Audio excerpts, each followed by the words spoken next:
I grew up in Ireland. My father, Tom Brosnan, well, he left when I was an infant. It was not a good time to be a single mother.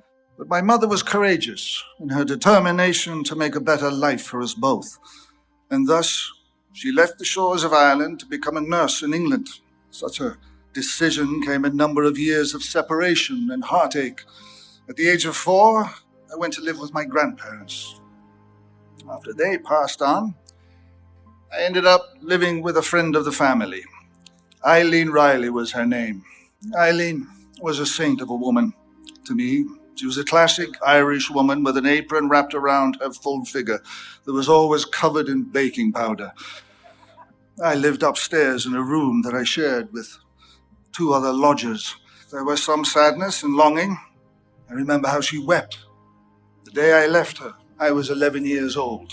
My life began again that day as I traveled alone on the plane to London with rosary beads in one hand and an empty aspirin bottle filled with holy water in the other. Once there, fresh off the plane with a thick Irish brogue. For some reason, they could not or would not say my name, Pierce, so I was known as Irish. Each and every day trying to find my footing in this new landscape of prejudice and racism, learning words I'd never known and never wanted to know. I learned to assimilate. It was, in some ways, my first acting job, to be someone else. And eventually, I found people I didn't need to act for.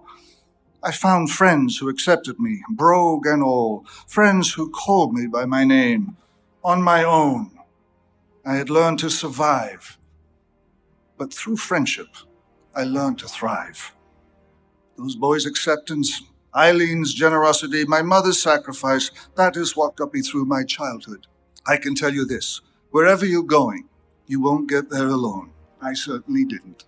It's easy to feel overwhelmed or daunted by the challenges facing our world. In those moments when you feel outmatched, you need people you can turn to. You need people who can support you, who can swell spirits, who can pick you up and dust you off and set you right. And once you're ready to get back into the fight, you will need people to stand by your side. Our world doesn't need a lone hero out to solve things solo. Our world doesn't need a hero who only chases adventure and glamour. We need people who have a passion and a sense of a mission. My own environmental awareness and activism were born out of a love of nature, a love for the ocean, and the love of a great woman, namely my wife, Keely. My wife and I helped save the last pristine breeding ground of the California gray whales. That is our passion. That is our mission. Many in your position have sought the route of the flashy, exciting, or adventurous. They've taken the high-powered job or the well-regarded profession because they want the thrill that comes with first-class cabins, penthouse suites, and swanky clothes. Well, I have worn the tuxedo, so I can tell you this. Our world doesn't need you to chase the super spy lifestyle. It needs you to find a passion and a mission. Greatness doesn't come from destruction. It comes from the courage to create, to see the opportunity we have been given, to seize it and to build the future.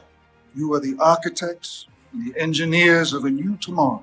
And like no species before us, you have the power to shape the future. So when you leave here today, I urge you to pursue something that is exacting to you as it is important to the world. Make something that matters. The world needs your will. It needs your imagination, your courage, your appetite for adventure. It needs your hands and your minds and your hearts.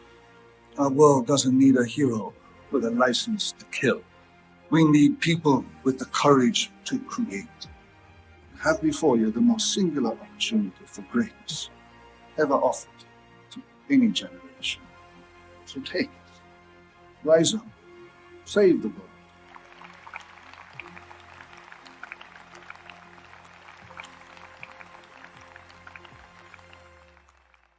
I hope that this cadence will leave you both shaken and stirred, but we'll see about that.